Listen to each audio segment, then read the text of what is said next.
Rebonsoir, monsieur le maire. Rebonsoir. Merci encore une fois d'être avec nous ce soir sur le plateau de 19h le live. La première question que je souhaitais vous poser, monsieur Valadier, comment la ville de Saint-Gilles a géré cette crise sanitaire et en particulier à l'automne avec ce deuxième confinement? C'est vrai, qui aurait cru en début d'année que notre pays et puis chacun d'entre nous se retrouve dans cette situation? Je dirais que comme toutes les communes de France, la ville de Saint-Gilles, ses élus, ses services, ses agents municipaux, à la fois on s'adapte à l'évolution de cette pandémie, on essaie de l'anticiper et dans le même temps on essaie de préparer 2021 et de participer à la relance de l'économie parce qu'il y a aussi cette problématique économique qui pèse. Et oui, bien évidemment, et on pense au commerce et au commerce de Saint-Gilles. Comment la commune a pu les accompagner, ces commerces à Saint-Gilles? Oui, c'est vrai que c'est un souci, c'est une inquiétude que nous avons. Alors, les collectivités se sont mobilisées. La ville de Saint-Gilles a mobilisé à peu près 100 000 euros. D'accord. On a accordé une subvention de 30 000 euros à l'association des commerçants de Saint-Gilles, d'abord pour qu'ils puissent s'équiper de gel hydroalcoolique, pour qu'ils prennent les mesures à la réouverture de leur commerce.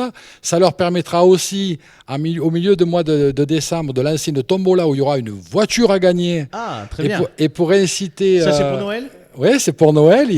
On l'annoncera dans quelques jours, mais il y a aussi un enjeu de faire en sorte que le localisme se développe, que les Saint-Gilloises et les Saint-Gillois, et puis même ceux qui habitent pas très loin de la ville, viennent faire leurs courses de Noël. Je l'ai fait moi-même samedi. Il y a de très belles choses à tous les prix. Donc on a fait ça. Évidemment, on a fait aussi, on a exonéré de droits de place, on a exonéré de taxes de publicité pour environ 60 000 euros les acteurs économiques de la ville. On a lancé une campagne d'ici c'est meilleur pour inciter les Saint-Gillois à consommer local. Voilà, les collectivités sont mobilisées. Est-ce que, comme d'autres communes, on pense par exemple à celle de Beaucaire, Julien Sanchez était sur notre plateau cette semaine, vous avez envisagé à un moment donné de prendre en charge peut-être au moins un mois de loyer pour les commerces fermés? Alors, c'est et une les chose... bars et restaurants, parce que les commerces sont réouverts depuis samedi dernier. La ville n'a pas pu le faire parce que la ville, elle, n'est pas bailleur. Beaucoup de collectivités ont exonéré de loyer leurs propres locataires. La ville n'est pas bailleur. Et dans le même temps, ce que je regrette, c'est que les collectivités locales, les mairies n'ont pas compétence pour économiquement, directement aider... Mais via Nîmes Métropole, par exemple, est-ce que ça aurait pu être possible? Christophe Rivenc a annoncé aujourd'hui qu'il allait soutenir les commerces du territoire alésien en prenant en charge une partie des loyers. Alors, il vient abonder en fait déjà des solutions qui ont été préconisées par la région. Je présume que Nîmes Métropole va également, dans le même sens, probablement, abonder ce que propose la région. Effectivement, Nîmes Métropole aussi et son président Franck Proust se sont associés avec la région Languedoc-Roussillon pour apporter une aide. Il y a eu des aides au loyer. Il va y avoir une exonération partielle de CFE pour les entreprises. Donc effectivement, c'est de la compétence des agglomérations et de la région d'aider à l'économie, mais les villes y participent aussi, bien évidemment. Mais les villes peuvent le faire, je crois, parce qu'avec la loi d'état d'urgence sanitaire, les villes maintenant ont l'autorisation d'intervenir économiquement. Enfin, c'est ce que nous expliquait Julien Sanchez. Alors, malheureusement, non, je ne le crois pas, puisque la ville de Saint-Gilles a rappelé, pas plus tard qu'il y a 7 ou 8 jours, la préfecture de Gard, parce que moi, je souhaiterais, et si la loi évolue, je serai prêt à apporter une aide directe aux commerçants et artisans de Saint-Gilles qui sont le plus en difficulté. Un mot également sur la crise sanitaire au sens plus large, peut-être. Quel regard vous portez sur la gestion d'Emmanuel Macron et de son gouvernement? Je me garderai bien d'être le conseiller. Effectivement, il est plus facile de réécrire l'histoire lorsqu'on la connaît que de la mettre en œuvre. Vous pensez qu'il a bien géré cette crise, ou vous pensez mal géré, c'est peut-être pas le mot. Le mot est peut-être excessif. Moi, je crois qu'il y a deux choses. Il y a une chose, c'est au début de la crise, nous aurions dû dire aux Français que nous n'avions pas de masque. Et nous aurions dû dire aux Français que le masque était nécessaire, qu'on privilégiait nos stocks pour les personnels soignants et qu'on encourageait chacun à en coudre eux-mêmes, même si l'efficacité n'est pas la même. Et puis, je crois qu'il y a parfois des situations, des décisions qui sont un peu incompréhensibles. Je pense notamment à nos restaurateurs aujourd'hui. Je crois qu'on aurait pu leur permettre d'ouvrir, quitte à leur demander de renforcer le protocole sanitaire, parce que je crois que pour les restaurateurs, les bars, les stations de ski, ça va être vraiment extrêmement difficile. Les restaurateurs, c'est quasiment 6 mois de fermeture dans une année. En tout cas, l'État a peut-être fait quelque chose de bien pour votre territoire, puisque dans le cadre du plan France Relance, vous avez bénéficié de la plus grosse enveloppe qui concerne les collectivités territoriales. Je crois que c'est 1,8 million d'euros sur les 9 millions. Quel est votre secret pour avoir eu autant d'argent ? Je crois que c'est pas un secret, c'est peut-être une anticipation, c'est peut-être un savoir-faire. Alors c'est vrai que dans les projets, vous y connaissez un peu, parce qu'avant, vous travailliez à l'agence de l'eau. Et vous que, montez les dossiers pour les communes d'ailleurs. Disons qu'effectivement, j'ai financé pendant 25 ans les collectivités. Donc aujourd'hui, je suis de l'autre côté de la barrière. Donc je profite peut-être de cette expérience. Je crois que le gouvernement avait, dès le mois d'avril, annoncé un plan de relance. Donc moi, je m'y suis, avec mes équipes, préparé. Les dossiers qui étaient en instance, j'ai demandé qu'ils soient accélérés. Dès le mois de juin, je suis allé rencontrer monsieur le préfet et on a eu la chance d'avoir un dossier retenu.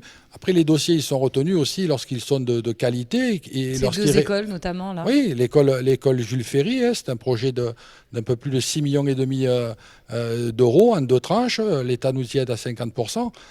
Mais faut-il aussi remplir les critères ? Mais de manière générale, depuis votre arrivée à Saint-Gilles en 2014, la ville de Saint-Gilles a bénéficié quand même d'énormément de fonds, ne serait-ce que du département ou de Nîmes Métropole quand Yvan Lachaud présidait l'agglo. Est-ce que vous avez eu le sentiment que ces élus, pour gommer l'image Front National que pouvait avoir Saint-Gilles, ont sorti le chéquier ? Oh non, je ne le crois pas.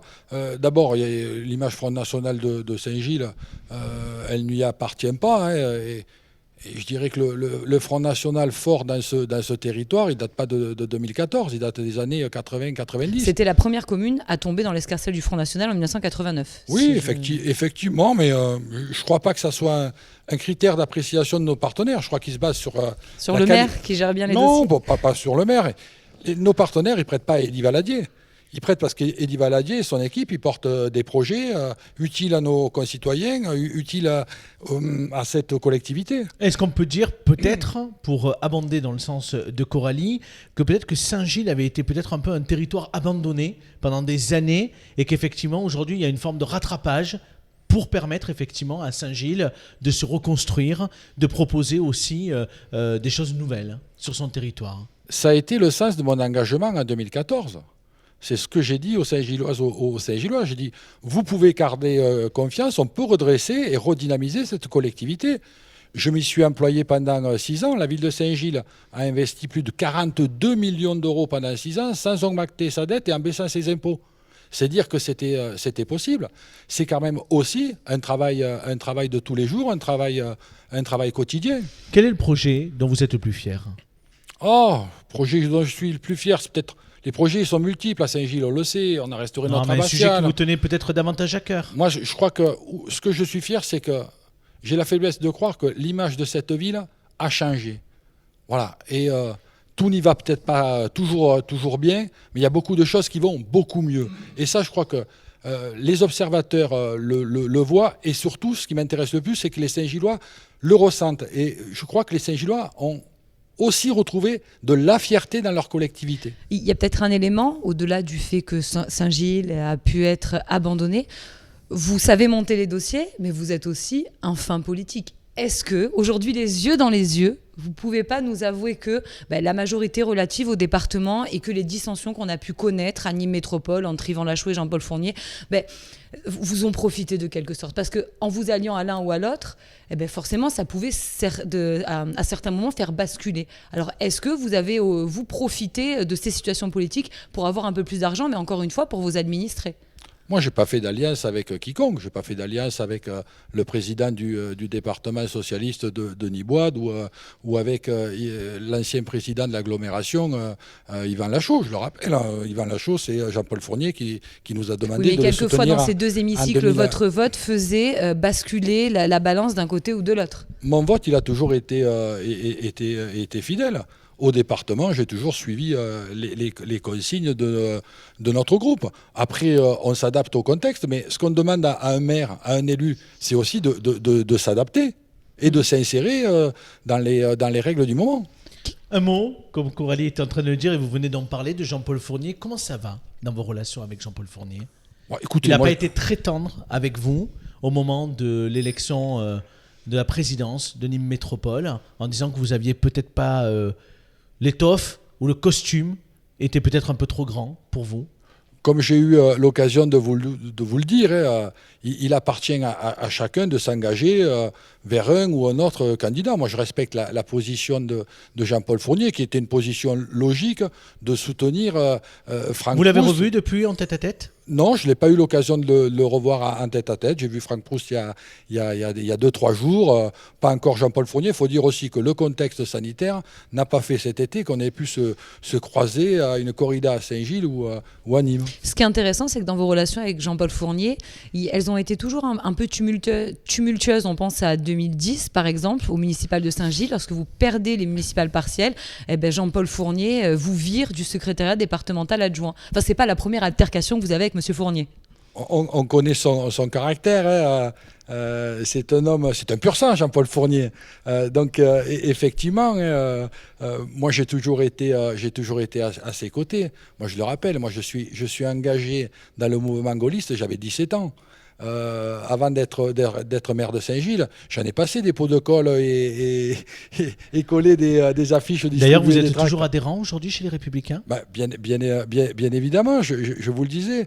Je crois que j'avais 17 ans, j'étais au lycée Alphonse Daudet, je m'étais engagé au RJR. C'était un peu la pépinière du RPR. Un mot rapide sur la gestion de Nîmes Métropole, vu que c'est Franck Proust qui en est aujourd'hui le président. Quel regard vous portez sur sa gestion ? Alors, je crois qu'il est trop tôt. On peut pas juger l'action d'un homme politique. Au moins ses premiers mois. Je crois que ces premiers mois, aujourd'hui, je crois qu'il commence à prendre la dimension, notamment budgétaire de cette collectivité. Il s'est donné un petit peu du temps puisqu'il souhaite voter le budget qu'au mois de mars. Il y a des commissions qui ont été mises en place, notamment une commission de redressement où les élus peuvent échanger. Il va, in fine, arbitrer sur ces finances-là. Et on connaîtra un petit peu mieux à ce moment-là quelle est la vision qu'il peut avoir pour l'avenir de cette agglomération. La rentrée de son septembre territoire a été marquée par la polémique autour des finances de l'agglo, de la mauvaise gestion d'Yvan Lachaud. Vous étiez, on le reconnaît, pas à ses côtés dans toutes les décisions, mais quand même, vous avez voté tous les budgets de Nîmes Métropole. Est-ce que vous n'avez pas le sentiment, quand il y a eu à un moment donné des attaques ciblées sur Yvan Lachaud, de porter ou d'être co-responsable de la gestion de Nîmes Métropole ces 6 dernières années ? Je n'ai pas eu le sentiment d'être plus responsable que d'autres. Vous aurez remarqué que dans ma délégation, dans la vice-présidence que j'avais à la politique de la ville et à l'habitat, que ce soit le rapport de la Chambre régionale des comptes... Vous étiez au courant de la situation. Est-ce que vous avez découvert en septembre dernier une situation aussi catastrophique que ce qui a été annoncé ? Ou est-ce que vous le saviez déjà ? Personne ne l'a découverte, puisque les comptes administratifs ils étaient connus de tous. Et vous pouvez reprendre certaines de mes interventions lorsque j'étais président de groupe, où j'ai moi-même parfois alerté notre président Yvan Lachaud sur la nécessité d'avoir une vigilance sur nos dépenses et sur Franck notre Proust a exagéré, dette. selon vous ? Franck Proust a exagéré ? Non, vous savez, on a été cet été, après une situation post-électorale, il y a toujours, ça se passe un peu toujours comme ça. On voit aujourd'hui que les choses se sont apaisées. Comme le dit lui-même le président Franck Proust, il faut arrêter de regarder derrière. Alors, apaiser, c'est peut-être pas le mot, parce que vous êtes vice-président à l'insertion. Est-ce que c'est un placard dans lequel Franck Proust a voulu vous mettre, selon vous ? Il faudrait lui demander. Moi, en tout cas, je le vis pas comme ça. L'insertion, c'est important. L'insertion, ça touche notamment à l'emploi. Mais c'est pas la compétence première de Nîmes Métropole. Détrompez-vous.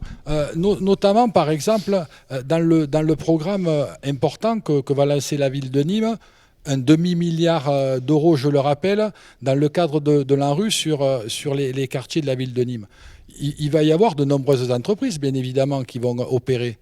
C'est à l'agglomération de faire en sorte que ces entreprises recrutent des demandeurs d'emploi en difficulté.